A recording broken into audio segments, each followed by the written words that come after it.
Voting isn't just going to the polls anymore on Election Day. Options like early voting, mail-in voting, and ballot drop boxes are available to more voters and are growing in popularity. How to Vote is a tool created by Democracy Works, and it breaks down the options your state offers by forecasting a ballot, empowering you to decide where and when to vote. Democracy works best when we all vote, but misinformation and confusion about election procedures have resulted in low voter turnout. How to Vote takes the guesswork out of the voting process. It is easy to use and helps folks from all over the country overcome many of the process barriers to voting. It is committed to helping you vote no matter what. You can use the How to Vote tool to sign up for election reminders, see what's on your ballot, get step-by-step assistance requesting your mail ballot, explore your options for returning your mail-in ballot, check your voter registration status, and find your local polling site, and make sure that you have an appropriate ID to bring with you. Decide when and where you'll vote this year at howto.vote.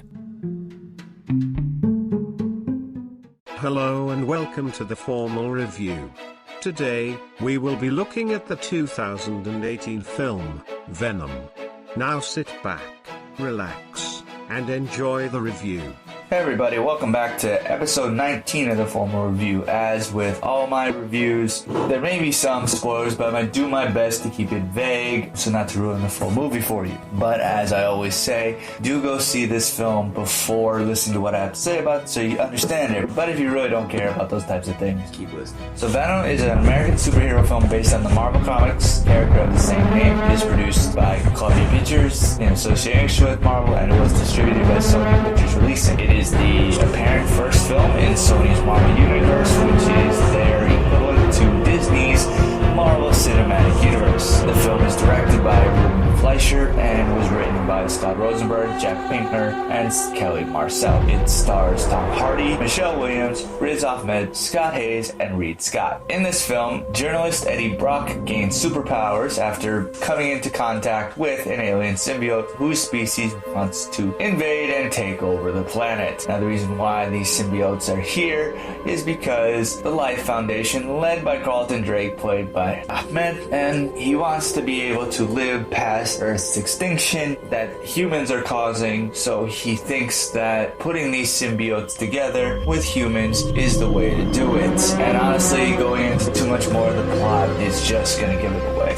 Now, one of the reasons I would say to see this film is Tom Hardy. Hardy has been known to dig himself into a role. For those people who have seen how much he worked out to become really jacked for The Dark Knight Rises, when he strapped himself in front of a truck for Mad Max Fury Road. And these are just two examples. He has had a career of really digging himself into roles of a film. He is this generation's Marlon Brando, and I'm not the first person to say that. Now, he brings this intensity to this role. He plays this guy who's essentially going through this kind of Jekyll and Hyde, but they don't do it so much that the Jekyll side of it is a great person either. He is an anti-hero. He kind of does some shady things in his life. He's not somebody who's a typical good guy that just gets put into a bad situation. He works similar to those of TMZ. He's not the greatest of people. I mean, he does have some good qualities, but he's not the hero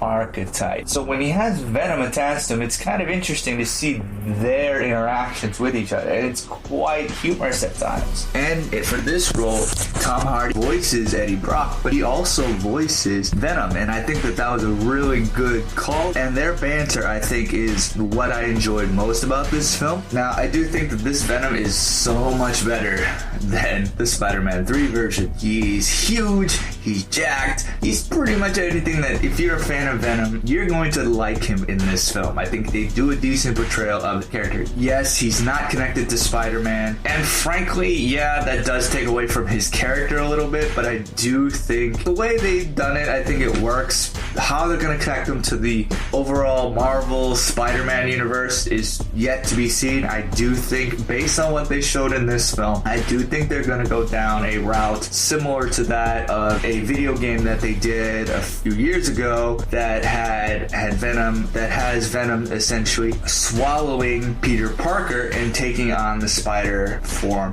himself. It's not the best way to do it, obviously, but I think it works because of how they showed Venom's powers in this film. At least I would think that I would buy that as a alternative route to the original Spider-Man connection, because for those who don't know who Venom is as a character, the story is similar to that of Spider-Man 3. It's an alien entity that comes to Earth and interacts with Spider-Man and essentially gains all of his powers while he's interacting with him. It obviously makes Spider-Man / Peter Parker extremely powerful, but then he realizes the negative side of it. He rips it off and goes and interacts with Eddie Brock, and so Eddie Brock gets the powers of Spider-Man. Now, in this film, he doesn't have those same powers, but he has similar powers in that he doesn't shoot out webs, but he shoots out the black goo. And I do think a lot of the other characters are acted decently for what they're given. I think Williams does a decent job. Ahmed, I think, does a decent job playing the villain. But, I mean, honestly, they're not given too much to do. The comedy does work at times. It's not over the top like I have felt a lot of the recent Marvel films have been doing. But I think it works in a similar way to how Zombieland did it. And that makes sense because the directors are the same. It works to keep this film moving. And that's what I think that really works about this film, is that it feels quick. The action sequences, I think, and keep this film going and keep it moving fairly quickly. It really pushed that boundary of the PG-13 rating. I think this film honestly would have benefited from that R rating. The violence would have made this film a lot more dark and a lot more intense, because it has that feeling that this is trying to be a lot more intense than a typical Marvel film. One of my favorite scenes in this film was the scene where he's fighting off the armed guards, and I think that was very, very similar to how Wolverine in X-Men 2 fought off a lot of the villain. That's one of the particular scenes that I think could have really benefited from an R rated. And the music by Ludwig Göransson is fairly decent. It kept me entertained throughout the entire thing. And that's what honestly this film is. It's a fairly entertaining film. The biggest fault in this film is its writing, and I think that's because it's trying to focus on the Tom Hardy Venom relationship, and I think that's where this film really works. But aside from that, this film definitely has a lot of problems, because one, like I said, the script really doesn't allow any of the other characters to do anything more than being a tool to push the story forward. And the story itself is very simple. It's pretty much exactly how any typical origin story would happen. And honestly, Ahmed's Drake becomes this typical villain, and Michelle Williams and just becomes the girl that Eddie wants to be with. And that's really it about these characters. And any of the problems, I ended up forgetting about them for the most part, because the film kept it interesting. The action was good, and the interaction between Venom and Eddie Brock was good. So I didn't care that the relationship between Anne and Eddie was completely rushed and no developments whatsoever. I didn't care that there really wasn't much of a connection between Eddie and Drake. And the finale was a very typical big CGI ending, but the action has kept me interested throughout the prior scenes, and the comedy and everything working decently together to keep it interesting for this fairly short runtime of 112 minutes. It's not even a 2-hour movie. It's a fairly quick film. So any of the problems, such as other relationships aside from the Eddie Venom relationship, seem rushed. But here's the thing. Are those the relationships that you really care about? No. In this film, you're going to care about the Eddie Venom relationship. And that's what this film does extremely well.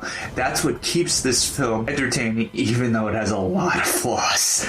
Is this a good film? No, it is definitely not a good film. But it has a lot of good attributes that, honestly, like I said, you will have a fun time. Seeing this on the big screen was a lot of fun for me. I would go see it again if I didn't have other movies to see. It honestly reminded me of the first time that I saw Transformers. I thought it was really cool, and I thought that seeing these robots transform from was a really cool effect. But as of overall film, it was fairly average, and that's where I feel about this film. There's a lot of positive and a lot of negative that kind of outweigh each other. other, and honestly, I cannot say that I did not enjoy myself. It does obviously give an opening for a sequel, and because of that, I would definitely say for that mid-credit scene, you don't have to stay for the end-credit scene. It's not really necessary. When the sequel comes out, the problems that were in this film could be fixed and improved. I went into this film with very low expectations, and frankly, I was pleasantly surprised with how entertaining this film was. And Tom Hardy does a really good job in it, and as this franchise essentially goes forward, I'm excited to continue seeing him in films since he signed on to do 3 films. So given that, I think there's a lot of positive things that can come out of this. I hope that they're able to fix the problems and make the sequel definitely a better one, which I think they can do,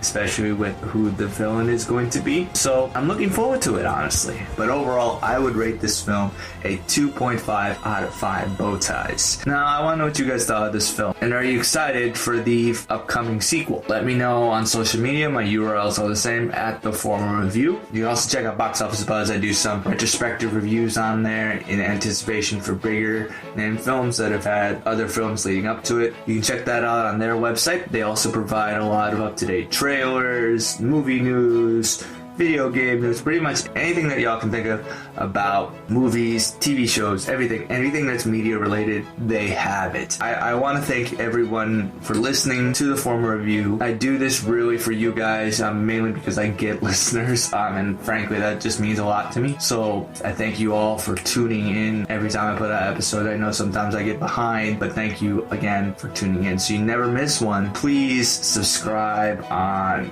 your typical podcast service. I'm on Google Podcasts, iTunes, Stitcher, on Spotify. You can really check it out on every podcast service that you can think of. And I'm always looking to grow and improve, so if you have any thoughts of how I should do that, please leave a review on those websites and I'll try to improve and make this better for you guys. As with all my reviews, I play some music in the background. I do not own the rights to this music, but I use it for informational purposes due to the fact that I think it's definitely part of the film. Now, this music by Ludwig Göransson is from the Venom original motion picture soundtrack, released by Sony Music Entertainment on October 5th, 2018. It also features instrumental versions of Venom, music from the motion picture by Eminem, which was released on his album Kamikaze, which was released by Aftermath Records on August 31st, 2018. Until next time, I'll see you at the movies. Take care, everyone. Thanks for tuning in to this episode of The Formal Review.